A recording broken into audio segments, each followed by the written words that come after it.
શ્રી ગણેશ યુવક મંડળ વિતેલા 9 વર્ષથી ઇકો ફ્રેન્ડલી ગણેશ મૂર્તિઓ બનાવી રહ્યું છે. ત્યારે આ વર્ષે કેસુડાના પાન અને પતરાળાનો ઉપયોગ કરીને તૈયાર કરી 9 ફૂટની પ્રતિમા બનાવી.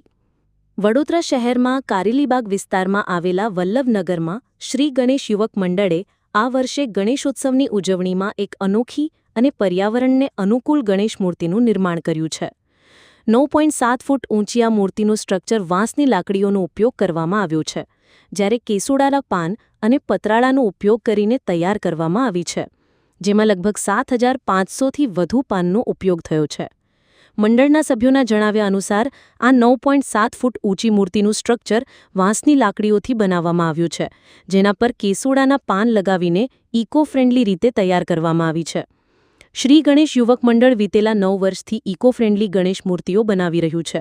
આ વર્ષે પણ નવી થીમ સાથે તેઓએ પર્યાવરણ જાળવણીનો સંદેશ આપવાનો પ્રયાસ કર્યો છે. મંડળનું કહેવું છે કે પીઓપી એટલે કે પ્લાસ્ટર ઓફ પેરિસની મૂર્તિઓના બદલે ઇકો ફ્રેન્ડલી મૂર્તિઓ દ્વારા પર્યાવરણની સુરક્ષા અને સંસ્કૃતિનું સન્માન વધુ સારી રીતે થઈ શકે છે. મૂર્તિના વિસર્જન અંગે મંડળે જણાવ્યું કે વિસર્જન પછી કેસુડાના પાનને પાણીમાં પલાળી ક્રશ કરીને ખાતર તરીકે ઉપયોગ કરવામાં આવશે. કેસુડાના પાનનો ઉપયોગ ખાસ કરીને એટલે કરવામાં આવ્યો છે કારણ કે આ પાન ઔષધીય ગુણો ધરાવે છે અને તેનો ઉપયોગ ઘા કે ઈજાની સારવારમાં પણ થાય છે. આ ઉપરાંત કેસુડાનું વૃક્ષ ધાર્મિક દ્રષ્ટિએ પણ પવિત્ર માનવામાં આવે છે. मैं श्री गणेश मंडल से बोल रही हूँ जो कारेलीबाग वडोदरा में है.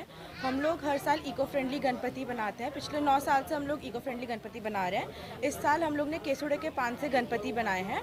इस गणपति की मूर्ति का विसर्जन नहीं होगा.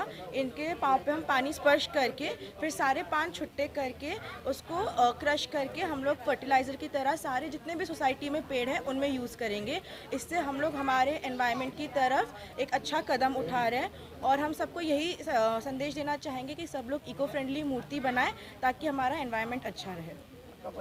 तनिष्का सिंह.